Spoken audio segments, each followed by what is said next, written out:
Hi, I'm Richard Vague. With the tremendous run-up in the stock market over the last year, it's time to ask if stock valuations are too high.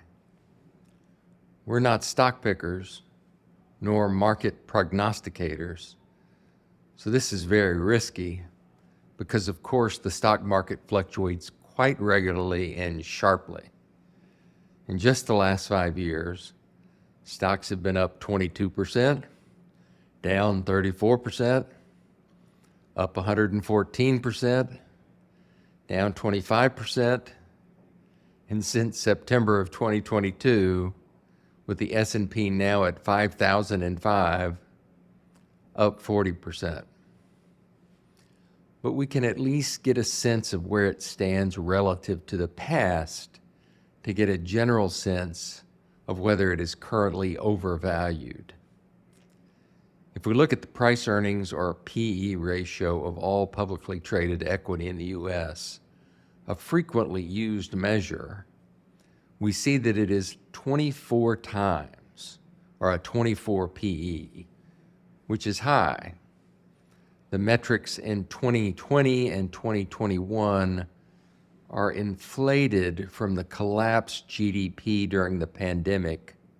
So we tend to discount or set aside any value in those 2 years and compare to 2019 and before, the pre-pandemic period, as a more valid comparison.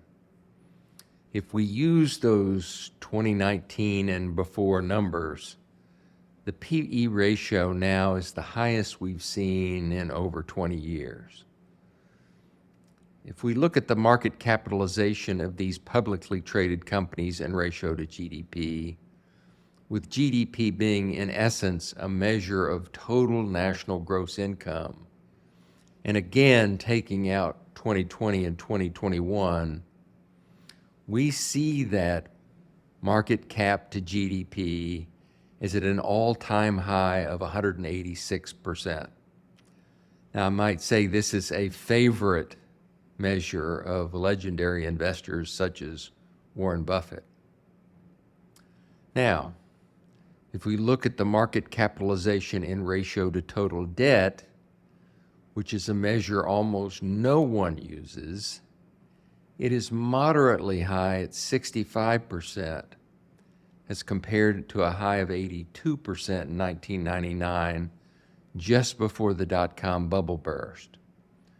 We like this measure, and we use it because it is actually correlated better to the stock market than either GDP or corporate earnings. The fact that this measure is not at an all-time high gives us at least a modest amount of comfort. That's because stocks, like most major assets, typically rise in response to increased overall debt. So the ratio of stock valuation to overall debt, we think, is an important way to think about the market. Now let's look at stock market leverage. Since we know margin debt, which is debt that's used in brokerage accounts to purchase stocks, increases stock values.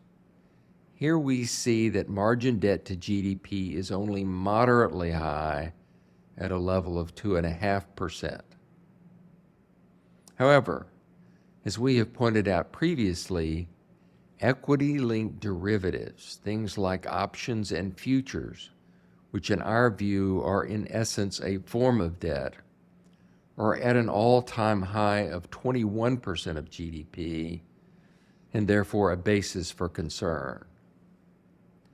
So there you have it. By most measures, the stock market is at a historically high valuation, and none of the indicators we have looked at would suggest stock valuations are low. That being said, there is one possible bit of good news underlying all this. Markets could get a boost if inflation stays moderate and interest rates come down as a result.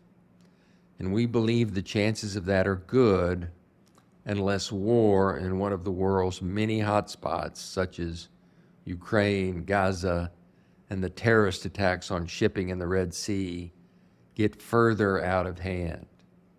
In addition, it is reasonable to expect that in the face of a major stock market correction, the Fed would lower interest rates, which would hopefully help stock prices. But overall, the bottom line is that some caution is in order. That's it for this week. Thanks.